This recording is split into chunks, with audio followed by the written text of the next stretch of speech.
Episode 3 of Falcon and the Winter Soldier dropped, and it's so sad that we're halfway done with the series already. Like, Yeah, I and it kind of feels because at one point like there's a lot of like players like in the air right now, but at the other mhm. side like this episode was kind of like small scale if you get what I mean. Like Hmm. not a lot really happened to like progress forward, and it's weird because like we're halfway through, so like Yeah, we're still in investigation mode. The intrigue is kind of not there, and that's one of my criticisms with the first episode was that I didn't feel intrigued to watch the next episode after that.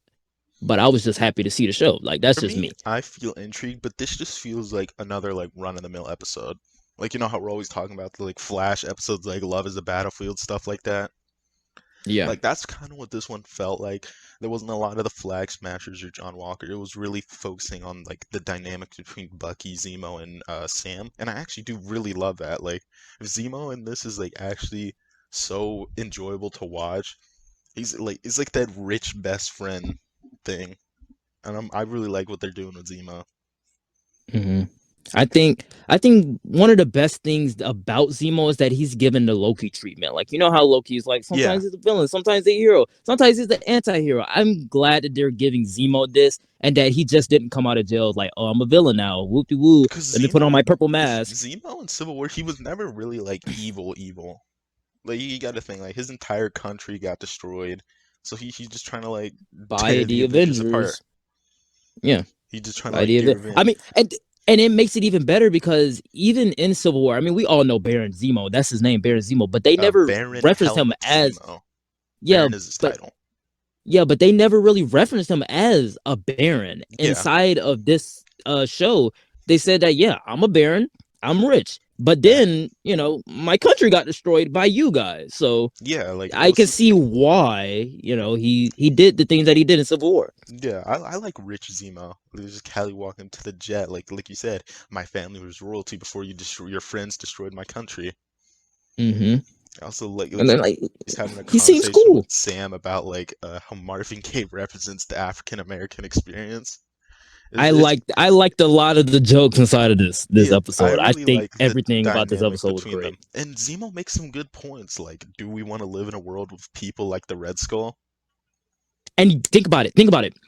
Exactly what Hayward was saying in WandaVision about with Wanda like having this so much power and like should superheroes exist? That's like one of the main questions of WandaVision and Hayward. And I like the fact that they're carrying that over to Falcon and the Winter Soldier, even though this show was supposed to come first. I still like the fact that they're connecting the two in that certain way. As like, should superheroes exist? Because I mean, superheroes were here, and then half of our population got wiped out of existence for 5 years.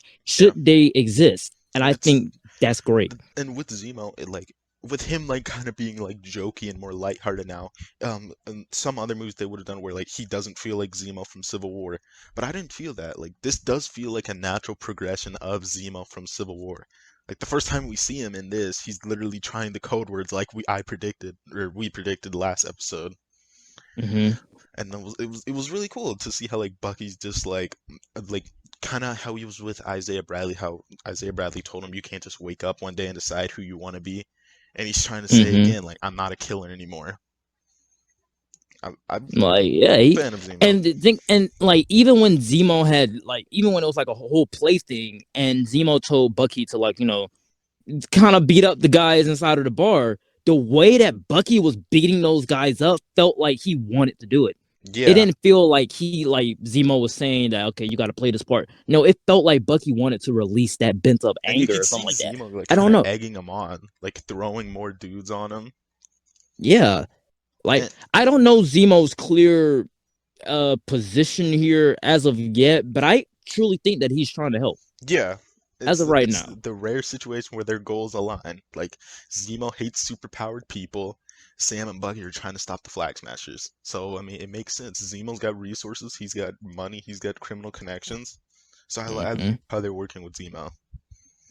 Yeah, I think all of that was pretty great, just that whole dynamic. But to me, I find this to be the most action packed and my favorite of all the episodes. I still think episode 2 is my favorite, but this one definitely had some really nice action. And you could, I'm pretty sure it was written or directed by one of the John Wick people. I can't remember if it was written or Mm-hmm. directed by, but you could really I see can I that can with believe them. it. You could see that with those one-shot actions with Sharon, because Marvel doesn't really like to do one-shot action in their Mm-mm. movies and their Yeah, big ones. exactly. Like in It's their way easier to just movies. cut, and that's always been like a big problem with Yeah, Marvel. especially in the Captain America style of ways. Like it's always cut. Like it's It's so always fast paced super cut. bad cut shaky cam. But this, like, there is that shaky cam, but it's one take. It's so it really looks a lot more real and grounded. Yeah. And it makes sense for the show because the show is trying to be a lot more real and grounded. Yeah, it feels like Daredevil and Arrow a little bit because you know how Daredevil and Arrow have one shot action. Yeah, That's what I really like. But I mean, as it being more action packed, the first two episodes had bigger spectacle on like set pieces, like you know with Falcon flying through the canyons or that big truck set piece action. But I found it to have more action here because we just had more sequences of action. It wasn't big set pieces, but I like the fact that we're in an underground crime place. yeah, And I always like settings like those. I yeah. think that Stuff those are like pretty great. Madripoor, like just like crime-ridden cities. That's And always the moment, stuff. yeah, like in the moment when they started getting hunted, I John I, Wick. I completely lost it. That I was was like, full John yes. Wick 3. Like if you've ever I was like, I've never seen any of John Wick So movies. basically, what it happens like John has a bounty, like it's counting down till his bounty goes live, and as soon as it goes live, everyone in the vicinity gets like this dude's got a bounty 1 million. So me Yep. liking the John Wick movies, I was like, what? That was really cool just to see them all like immediately get a bounty for 1K and just like Mm-hmm. chase them. That was really freaking cool. And then like we even the moment the girl pointed her like her finger gun at them and then bang, I was like, oh god, I'm done. I'm done. This show's kind of this show is awesome. Like, oh my god, I'm about to throw up. This show is awesome because I just like heroes being hunted. I Yeah, like to see our and heroes you be think, like and when for Bucky for was in money. that bar going full Winter Soldier mode, everyone was recording. So Yeah. you got to think, is that going to affect the terms of his pardon? Is he going to be branded a criminal again?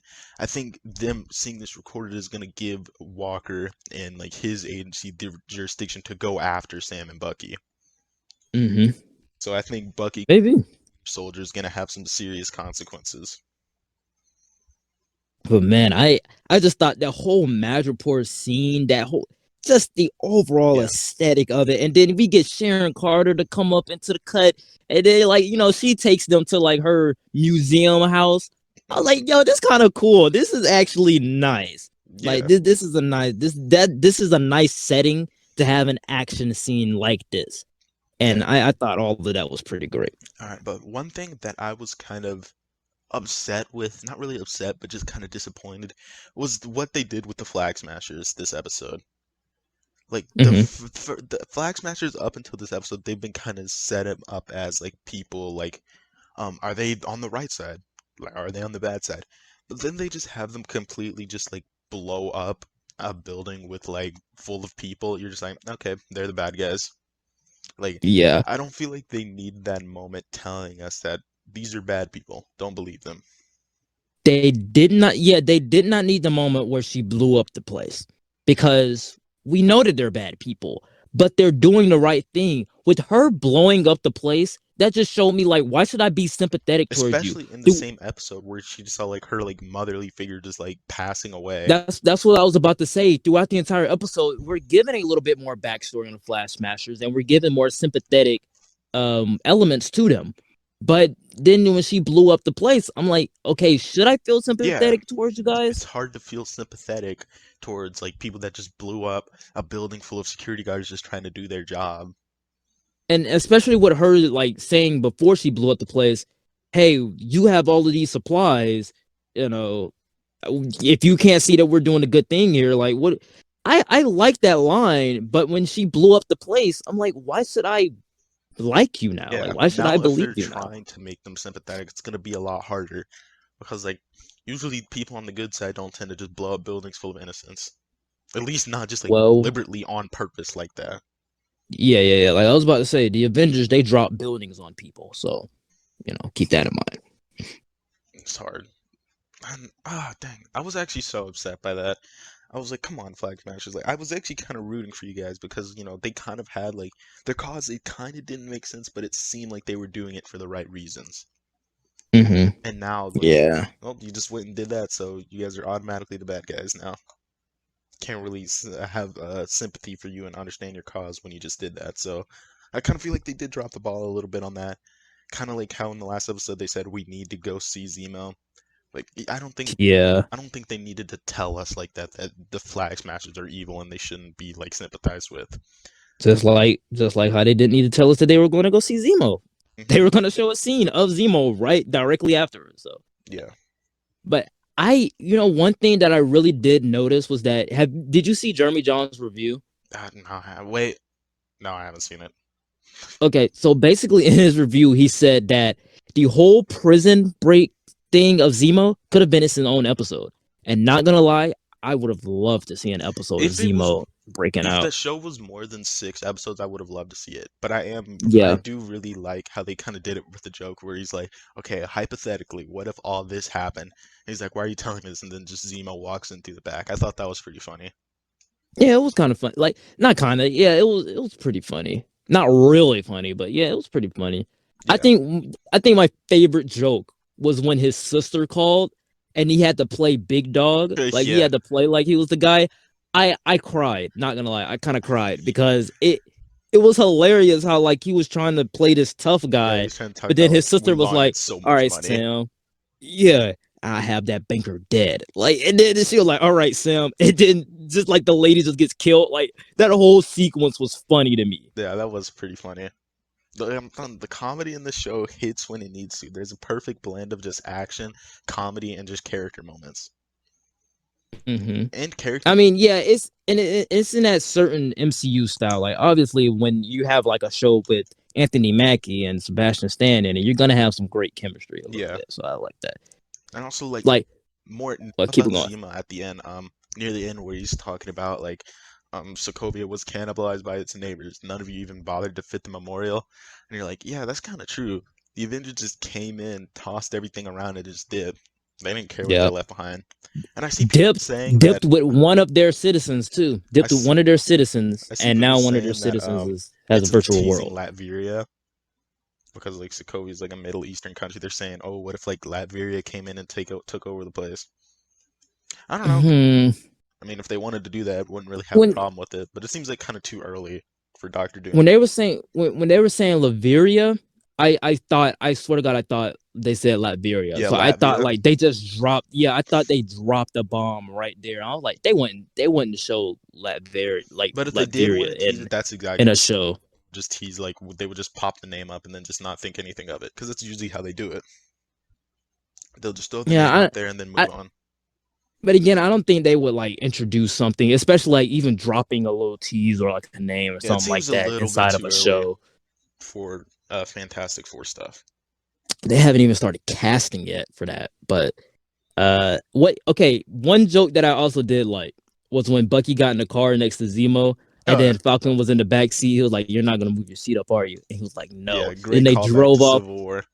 I love it. If they, I think the episode kind of should have ended off right there with like I kind of wish that the episode kind of ended off right there, That would have been a like good on place that to end. joke.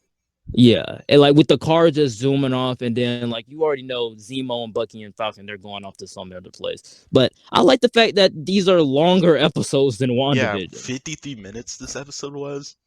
Like they Yeah, need these 53 minutes, especially we're already halfway through.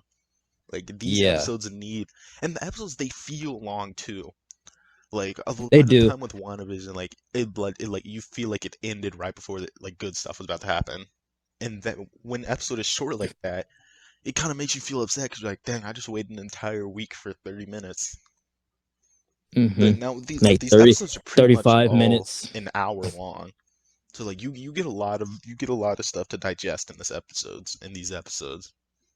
Yeah, I didn't want this episode to end though. Like every time that we went to a different location, I did not want it to end. Yeah, I just Because want I just more. enjoyed it so much. I wanted to see more of Sam, Bucky, and Zemo. I wanted to see more of John Walker, what's going on with them.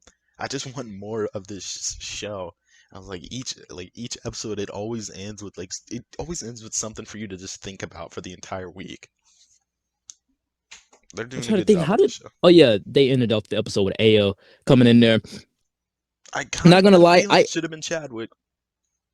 I got a Mm, feeling like if he was still here with us, that I kind of feel like they would show him, or I feel like they should have showed Okoye but because again, why would it be T'Challa? Why would it be Okoye? Okoye is the general of the Dora Milaje. Has to be there for the king, and the king he just doesn't have time to go around to Europe, you know, Germany looking for Bucky. Like, why would he be looking for I don't Bucky? know. I'll have to see what they have to do with Io, but I don't know. I kind of feel like it should have been someone more prominent.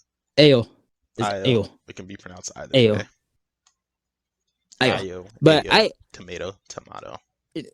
I um I mean it's not really a spoiler. Like I saw her in a thumbnail of like an episode review, like the morning before I watched the episode. So like I didn't really like care about that. I was like, oh yeah, it's I just Ayo. like You how they saw the had Kamoyo Bucky beat? Oh, it's tracking cool. the little beads. I forgot what they're called. I mean, it makes sense why he would recognize it. He's been in Wakanda Yeah, for I like how they, because two at first I didn't years. know what it was, and then I was like, You oh, didn't? it's Wakanda. Nah, because it's just like he was picking up like little earpieces out the ground. Oh, no. Yeah, I think the moment I saw the silver thing, and I was like, oh yeah, it's Kamoyo beat. Oh yeah, I forgot. Ayo is supposed to be at the end of this episode. Cool beans. But I think Sharon Carter was one of the most interesting things about this episode, though. Yeah, Like the fact that she's been on the run, like on the run, it did in kind of hiding forget for about her. 7 years.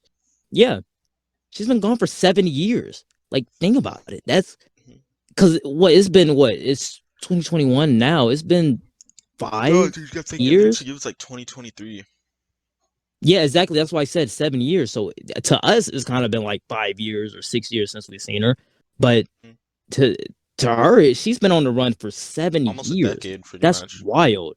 Yeah, So like, that's yeah, I feel wild. like she's probably aligned herself with the power broker in some way, shape, or form. And that's gonna be an interesting Maybe dynamic to see, considering their past with Sharon. the way that she was like, we got some trouble. I'm thinking that she may has a little bit more villainous role into the mix or something like that, or a Yeah. little bit more of an antagonist role. I think that's what they're going with Sharon. But then again, I hope he's getting more of Sharon. I hope we don't just like leave her off in this show or even in this episode. I hope we get more of her inside of the future. Her coming back to the States and kind of seeing like how everything is going on, even with the blip. Because I'm pretty sure she didn't get snapped. Mm-mm. I don't know. I don't. Yeah, We'll have to see. I don't think she got snapped. I But don't know. that's what it is. I'm just excited with everything the show has in the air right now. There is only 3 episodes left, so I have a feeling like these next 3 episodes are about to like ramp up in intensity. Like we're pretty much about to enter into like the third act of the show. And I'm just excited for what they have to offer. I've been loving the show so far, and I can't wait to see what's coming next. Yeah, after what episode we are? Episode 3. Yeah, after episode 4, we should be done with the second act. So I hope we're out of investigation mode by the middle of next episode because we're still there. The intrigue, like we're not pushing the story forward. We're still trying to figure out, well, who's these new super soldiers and stuff like that. Like we gotta keep Yeah, it rolling. I just want to Like see some. I want to see some stuff start happening. I want to get some revelations, just some answers to some questions. And with 3 episodes and like an hour-long episodes, I'm pretty sure I'd say they're in a good spot to end off decently. hmm hopefully, like my main issue, like one of my main issues is that I wish we had post credit scene Yeah, for these episodes. Because especially with these episodes being more MCU template style, I wish we had uh more post credit scenes. But I can't wait to see what the post credit scene is for the last episode. Like yeah. how that's gonna lead into like the next MCU thing. Because I am very intrigued. I'm loving the show also. But this episode to me was just the best so far, and I can't wait to see what next week will hold. Hmm, nice. All right. Well, what's your ranking of this episode? Well, gonna give it an S, not a 10 out of 10. Well, yeah, I'm giving it a 10 out of 10. Hmm. My first MCU TV show, 10 out of 10, besides Daredevil. So yeah, it's I'll S, 10 out of 10. I love this go along episode. the lines with you. I think I'm gonna give this one an S. And dude, honestly, I don't really have anything big problems with it. So yeah, I think I'm just gonna give it a 10 out of 10 too. This was a pretty perfect episode. I didn't really leave off feeling like hey, I feel like I missed out on something. It just feels hmm like exactly what you expect from Falcon and Winter Soldier. You got comedy, you got action, and you got good character moments, and that's pretty much all I need to be satisfied. Yep. Exactly what I wanted. Like exactly what I wanted. You know, I wanted more action packed buddy comedy MCU stuff. And that's what I got. We also got some familiar faces in there with Zemo and Sharon and Ao. All you wrap all of that up together, you just got a great episode here on your hands. So I thought this episode was really great. But comment down below, what did you guys think of episode 3 of Falcon and the Winter Soldier? Everything that we did say in this video was just our very own opinion. And you are free to comment down below. What did you guys think? Any closing thoughts? Um, just not make sure to subscribe and leave a like if you are enjoying Falcon and the Winter Soldier along with us. Just let us know what you think, where the show is gonna go down in the comments below. But don't forget to subscribe to Sterling's channel in the description as always, and make sure you go check out our Disney Plus shows ranking all the way back that we did. Yep. Don't forget to check out the playlist of the Falcon and the Winter Soldier episode reviews. We also did the other two a couple weeks ago as they came out. So like, comment, and subscribe, and we will see you all next time.